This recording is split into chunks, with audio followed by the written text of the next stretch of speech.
Felice, bonjour. Bonjour. Tout d'abord, comment s'est passée la semaine? C'est vrai que tu avais dit après le match du Standard que tu voulais retenir tout ce qui avait de positif dans ce match-là, au niveau du jeu, etc. Il y avait forcément de la déception sur le résultat brut. Voilà, comment est-ce que tu as retrouvé les joueurs cette semaine? Est-ce qu'il y a eu moyen de surfer finalement sur le positif sans que le négatif ne reste trop dans les têtes? Oui, bien sûr, parce qu'on ne doit pas penser qu'à ce match-là, on doit penser à tout ce qu'on a fait précédemment.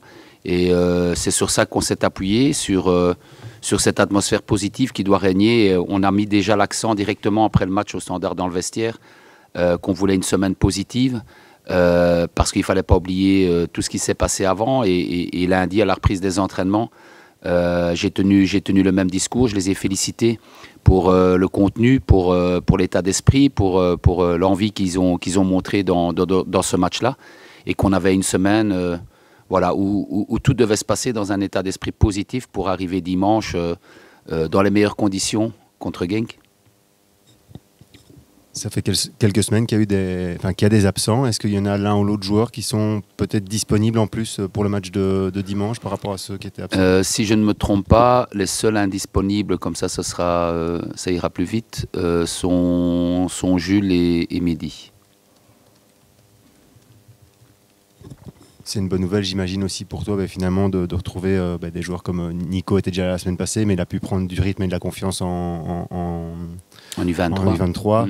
Tu récupères donc Rio apparemment aussi. Voilà, c'est j'imagine bien pour toi d'avoir aussi de l'expérience d'un joueur comme Rio avant un match qui sera forcément particulier. Oui, bien évidemment. C'est toujours important d'avoir des joueurs qui ont du vécu, dans un moment en tout cas comme celui qu'on va avoir dimanche. On a des jeunes avec beaucoup de qualité, ça c'est une certitude, mais on est dans un moment où certains détails vont certainement être importants au niveau de l'expérience, de la maturité, donc c'est bien de retrouver quasiment le groupe à ce moment-ci, quasiment au complet, je dis bien. Bonjour Felice. Bonjour. Au Standard, on a vu que le pressing avait plutôt bien fonctionné jusqu'à l'ouverture du score, mais Damien nous avait dit en zone mixte que c'était une volonté pendant le match d'avoir voulu presser. Là, ce sera quoi le plan? Ça sera plutôt d'attendre Genk et ses remues en zélier ou effectuer le même pressing? Ça, vous le verrez dimanche. Je ne vais pas déployer les plans aujourd'hui. Après, on a un plan de jeu, on a une philosophie et puis on a des profils. Il faut aussi s'adapter au profil qu'on a et en tout cas au profil que je déciderai de faire commencer dimanche. Donc voilà, on verra dimanche comment on adoptera notre jeu. Le retour de Vakoun, par contre, c'est vraiment une bonne nouvelle ça, parce qu'il a manqué vendredi dernier. Oui, il a certainement manqué dans ses appels, dans ses courses. Après, on a vu qu'on s'est créé beaucoup de situations au Standard sans lui. Donc, les joueurs qui étaient là sur le terrain, qui étaient présents, ils ont fait leur job, en tout cas, pour se présenter dans des situations de but, mais même si malheureusement, on ne les a pas finis. Mais c'est sûr que Bayo va nous apporter certainement un peu plus de verticalité dans le jeu. On parle souvent en fin de saison de finale, forcément là ça en est une, puisque ce sera tout ou rien, même si ça ne dépend pas enfin ça dépend de vous, mais je veux dire ça pourrait bien se terminer même si vous ne battez pas Genk. Mais est-ce que tu sens un peu la pression monter, cette volonté de se dire il y a la pression mais sans qu'elle prenne trop de place non plus? Non, j'ai pas envie de parler de pression. D'abord, c'est notre 5e finale. Parce qu'il y a 5 matchs, j'avais dit à mes joueurs qu'il nous restait 5 matchs pour essayer d'atteindre ce qu'on s'est fixé après le maintien. Et donc, jusqu'à présent, on a gagné 3 finales sur 4, ce qui est déjà pas mal. Et donc, on doit tourner dans le positif. Et dimanche, ce sera notre 5e finale, bien évidemment. Alors, il n'y a pas de nécessité de mettre la pression quand on sait, et si tout le monde est objectif. J'ose espérer que tout le monde sera bien sûr objectif. C'est que quand je suis arrivé, le mot d'ordre, c'était que Charleroi reste en Division 1. Et je pense que le parcours que les joueurs ont effectué suffit largement à ne pas transformer, si ça devait être le cas dimanche, à une catastrophe si on ne se qualifie pas, tout simplement. parce qu'il y a eu un parcours très positif, parce qu'il y a eu une attitude, une atmosphère, il y a de la sérénité qui a été trouvée. Et donc tout ça, ce sont des points positifs qu'on ne peut pas tuer ou éliminer en un seul match si dimanche ça ne se passe pas bien. Après, on y croit tous fermement et on espère que cette 5e finale sera la nôtre dimanche. Tu le disais justement, on ne se rend pas toujours compte, mais avec le recul, c'est vrai qu'en quelques mois, tout a changé. Est-ce que en signant ici, si on t'avait justement parlé d'une éventuelle finale lors de la dernière journée de la phase classique, ça t'aurait impressionné, alors que tu le disais, c'était le maintien au début, l'objectif? Très honnêtement, je ne sais pas ce que j'aurais pensé à ce moment-là si on m'avait parlé de ça. C'est comme j'ai dit à une des conférences précédentes, le mot d'ordre, quand je suis arrivé, c'était simplement, je n'ai pas parlé en termes de points, en termes de résultats, j'ai juste parlé en termes d'unité.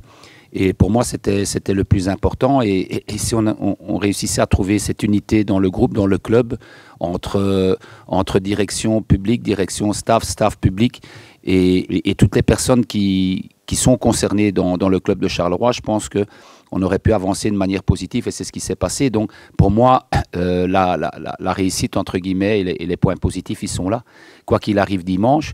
Et c'est de cette manière-là que tout le monde doit penser et pas comme ça arrive souvent dans le football, quand ça fonctionne bien pendant une certaine période, tout est beau, tout le monde est grand, tout le monde est beau. Et puis sur un seul moment, tout ce qui s'est passé de positif, on le jette à la poubelle.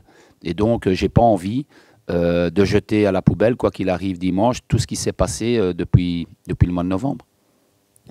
Et sans se montrer pessimiste ou juger de dimanche, mais c'est vrai que si les vacances interviennent dimanche, ça risque quand même d'être long. Comment vous occuperez alors les joueurs si ça arrivait? J'ai pas envie d'y penser maintenant. On en parlera dimanche soir.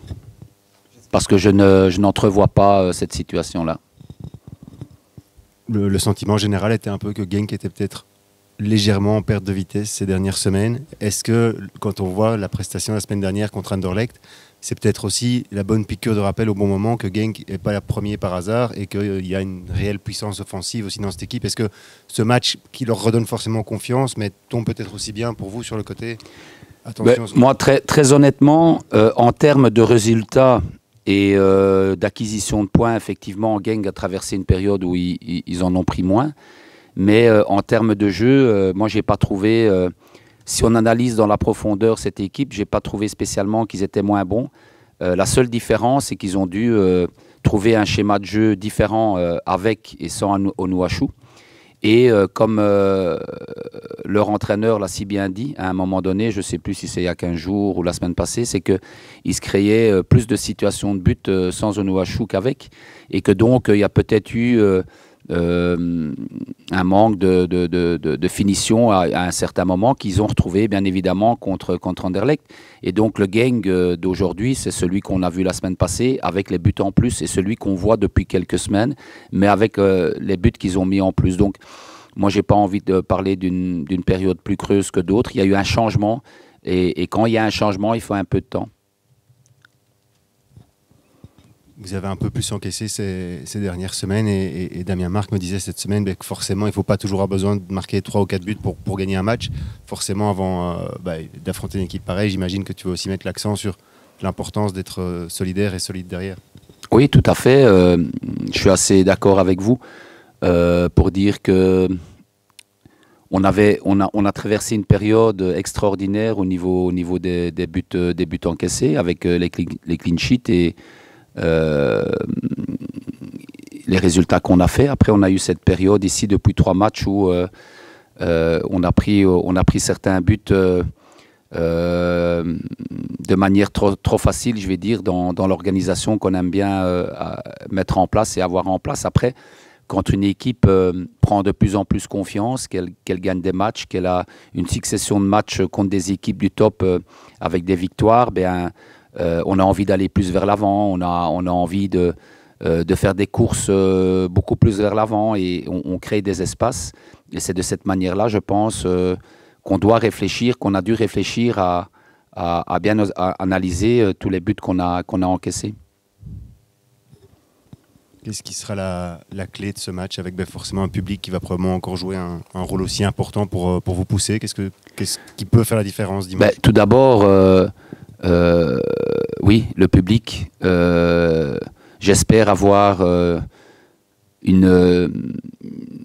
comment je vais dire, une foule de supporters qui va faire du bruit pendant tout le match, comme ça a été le cas dans certains matchs de Coupe d'Europe hier soir, parce que je pense que ça donne un plus dans son stade.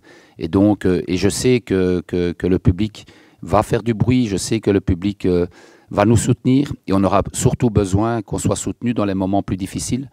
Parce qu'on aura des moments difficiles contre une équipe comme Genk, on aura des moments très difficiles, et donc c'est à ce moment-là qu'on aura besoin de notre public. Ça, c'est un paramètre important. Après, c'est notre solidarité, notre mentalité, l'envie de vraiment vouloir gagner ce match, parce que tout est possible en foot. L'important, c'est de se surpasser, et bien évidemment d'avoir le contenu nécessaire, que ce soit avec ballon ou sans ballon, pour ne pas leur donner les espaces, ou en tout cas leur permettre de pouvoir arriver face à notre but. Dans ce week-end, il y a la possibilité forcément de donner un coup sur la tête de Genk, de donner un coup sur la tête d'Anderlecht, et finalement peut-être d'aider un petit peu l'Union, en plus d'aider Charleroi. Qu'est-ce que tu penses de ce clin d'œil-là? Est-ce que c'est quelque chose que tu avais pensé ou pas? Moi, la seule chose à laquelle je pense, c'est d'aider Charleroi, moi en tant qu'entraîneur. Et la seule chose à laquelle je pense, c'est que Charleroi se qualifie en Play-off 2. Tout ce qui est autour, tout ce qui est à côté, tout ce qui se dit, et toutes les prévisions et tous les calculs, franchement, j'en ai rien à foutre.